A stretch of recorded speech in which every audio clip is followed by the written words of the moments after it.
And joining me now is the Speaker of the House, Republican Congressman Mike Johnson of Louisiana. Mr. Speaker, welcome back to Meet the Press. Hey, Kristen, great to be with you. It's great to have you. I want to start off by talking about the hurricane response. Obviously, it has upended life in parts of the Southeast. FEMA says that it does have enough funding for now. Different story for the Small Business Administration, which provides low-interest loans to renters, homeowners, and beyond. SBA is saying it could run out of funds within mere days. Mr. Speaker, you've said it's premature to call Congress back to get more funding, but has the possibility of leaving small business owners in a lurch changed your calculation? Congress will not leave small business owners wanting. I am a small business owner, and I'm from a hurricane-prone state, Louisiana. We're kind of experts in this disaster recovery. The SBA loan, as you indicated, is a small interest loan that helps people bridge the gap and get back on their feet. But importantly about that program, it is a supplement to private insurance and other disaster relief funding. And so by definition and necessity, it takes a few weeks to calculate it. Now, Congress is expected to come back. We're already scheduled to come back right after the election. We're 23 days out from the election. That will coincide almost perfectly, I think, with the time for most of these applications to even begin and many of them to be processed. Now, FEMA has received thousands of applications already, and they're going through that laborious process of affirming and confirming it. But when the time is needed, we will cover the needs of small businesses. Congress is all on board. Remember, one day before Helene made landfall, we appropriated $20 billion additional dollars to FEMA so they would have the resources to address urgent needs. But I'll say this is very important to note. As of yesterday, roughly 2% of those funds had been distributed. We need the Biden-Harris administration to get about the business of distributing the funds that Congress has already set aside. That is a really important thing. People are hurting. I've been on the ground in the most affected disaster areas, Florida, North Carolina. They really need the help. Mr. Speaker, just to be very clear, are you ruling out calling Congress back to get more funding even for the SBA? No, Congress will do whatever is necessary to cover the needs of the people. But see, what happens after a big storm like this, the magnitude of these storms was enormous. I mean, it's on the scale almost of Katrina, which we're still recovering from 20 years later in Louisiana. I know this process well, but the states have to go and calculate and assess the need, and then they submit that to Congress. So that takes some time, especially when you have a storm this broad and this wide affecting so many people. So as soon as those numbers are submitted to Congress, we will act, and it'll be bipartisan, and we'll cover the needs. All right, Mr. Speaker, let's move on to another big issue, abortion. You just saw in our new poll there's an historic gender gap in the election. In addition to that, the top motivating factor in this election is abortion. Donald Trump has proudly says he takes credit for overturning Roe v. Wade. He also says he would veto a national abortion ban. Let me put this to you. If you are, again, Speaker of the House, do you pledge not to hold a vote on any legislation that would ban abortion? No, Kristen, listen, this is really important what you just did there. We watched 4 minutes, Steve Kornacki showing all the numbers that Donald Trump is surging ahead, that Kamala Harris is dropping in the polls. The only bright spot for her was abortion, and that's what Steve just said. That's good news. When abortion is your only good news in an election, we need to be talking about what people really care about. I've been traveling around the country, okay? I've done campaign events in over 224 cities in 40 states. I'll do many more this month. I'm on the road again this morning. Everywhere I go, Kristen, and I go to blue states and blue districts, swing districts, the number one concern on everybody's mind is the cost of living. Right after that is the wide open border, that the borders are Kamala Harris enabled and put together, all the catastrophe that comes from that. They're worried about the weakness on the world stage that Biden and Harris have projected, which has gotten us into the most dangerous situation since World War II. That's what matters to people. That's why Trump is surging in the polls, and that's why we are going to win this election, the White House, the Senate, and the House. But, Mr. Speaker, just to the substance of my question, I understand there are other big issues, but on this big issue, which is critical to a lot of voters as well, do you pledge, if you are in fact Speaker of the House again, not to bring any legislation up for a vote that would ban abortion at the federal level? We're nowhere in a universe where that would be possible right now. The next commander-in-chief, Donald J. Trump, has said this is an issue in the states right now. That is exactly what the situation is. But he said he would veto. He said he would Yeah. You want me to answer the question? Let me Yeah. answer the question, okay? Before you can have political consensus on a divisive issue, you have to have cultural consensus. Remember, politics is downstream from culture. We don't have that right now. There's a lot of difference of opinion out there in the states, and we've got to work through all that. And those of us who are pro-life and believe that life is sacred and that everybody should have the chance to be born and to live. I mean, I'm the product of a teen pregnancy myself. This is my life story. Yeah. I believe that that's an important issue. But I've got to build a cultural life. I have to build a cultural consensus. We're nowhere near that in this country. We know that. So there's a lot of work to do. Donald Trump said this is a state's issue. He's going to be the commander-in-chief. That's the end of the story. But, Mr. Speaker, you co-sponsored the Life at Conception Act. You are the Speaker of the House. The Life at Conception Act would have effectively banned abortion at the federal level. So I think a lot of people want to know where you stand on this, because Donald Trump has said that he would veto a national abortion ban.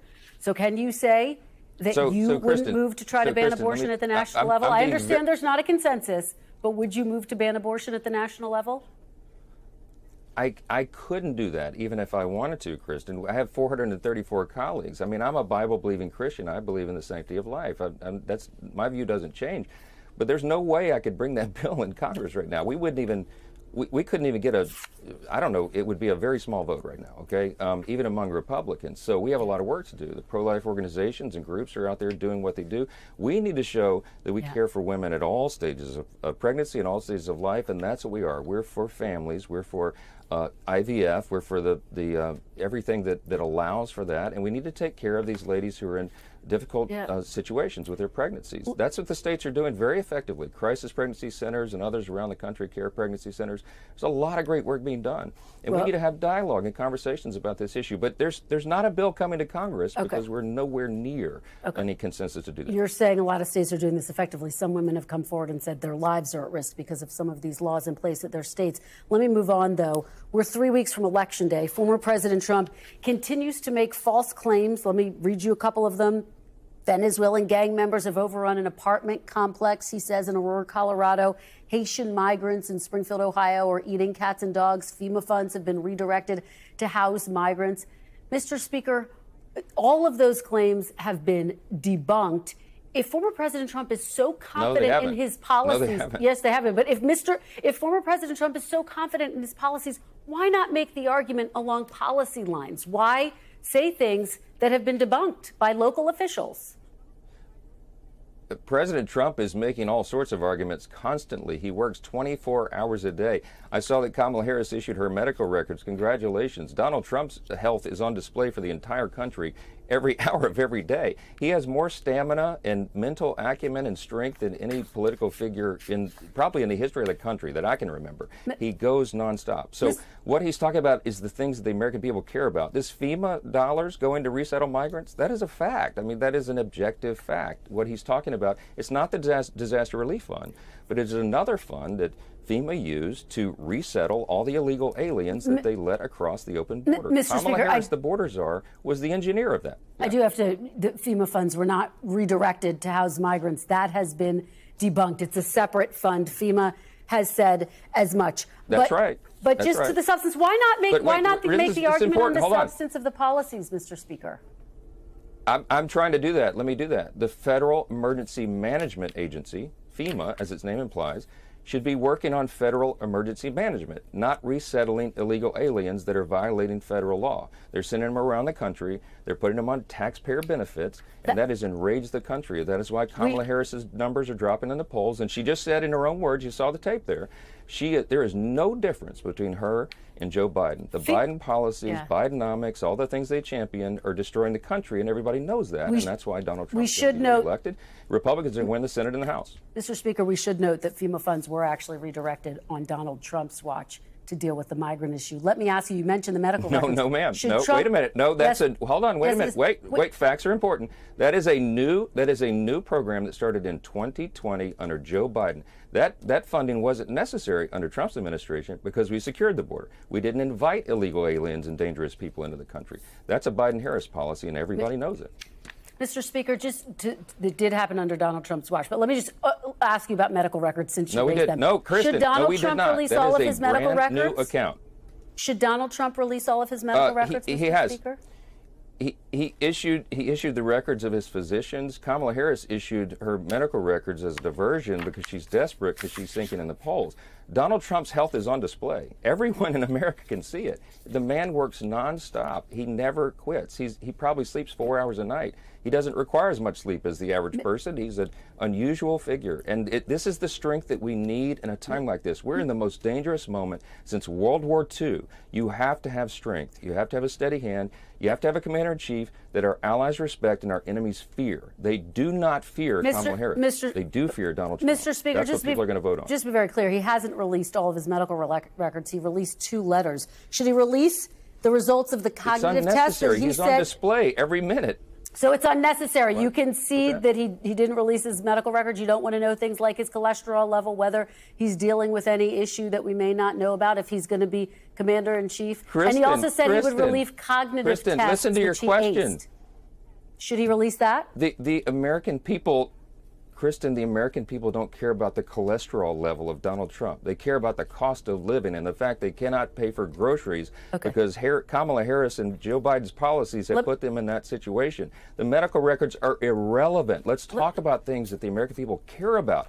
That's why Donald Trump is surging in the polls, because he's doing that on stages, in interviews, nonstop around the clock, and Kamala Harris has done nothing. Every time she talks, her numbers go down because she is uniquely unqualified to be the commander-in-chief at one of the most dangerous times in the history of the country. Mr. Speaker, very quickly, let me just ask you, I'm going to be speaking with Congresswoman Liz Cheney just moments from now. She's been very outspoken, obviously an opponent of Donald Trump, as well as House Republicans. She's expressed concerns that if Trump doesn't win, that you would not certify the election results. So here and now, can you say, if Donald Trump does not win, do you commit to certifying the election results? Kristen, I'm a constitutional law attorney. I've dedicated my life, devoted my life, and demonstrated every day that I will uphold the Constitution. We are going to do our job in Congress. A free and fair and legal election will be certified, and that is our hope and prayer across the board. Of course I'm going to follow the Constitution. I'm going to follow the law. That's my job. It's my duty. I took an oath to do that, and I will fulfill my oath. Regardless of who wins, you'll certify the results. Regardless, of course, yes, if the election is free and fair and legal, and we pray and hope that it is, there's a lot of work being done to make sure that's true. I think this one's going to be so large, there'll be no question. I think Donald J. Trump is your next president, and that can't happen soon enough. When people hear you say, if it is free and fair, does that not undermine people's confidence in the election results, Mr. Speaker? No, it shouldn't. No, it shouldn't, because what I'm saying there is what the Constitution provides, what the Supreme Court has affirmed time after time, what history has affirmed. Listen, Democrats have objected to slates of electors in every single election this century when a Republican president has won. Every single time. And yet they all the conceded. Out there. And yet they've conceded. Former President Trump has yet to concede in 2020. That's the point. No, the point is the process works. We have the peaceful transfer of power. We did in 2020. We will in 2024. Everybody can sigh and take a deep breath. Our system is going to work. We have the greatest system in the history of the world because we live in the greatest country in the world. But that last part is in jeopardy right now. This is a decisive election, and everybody knows it. And that's why we're going to have given the chance to run this country again, and we're going to turn it around. And I can't wait. All right, Speaker Mike Johnson, thank you so much for your time this morning. Really appreciate it.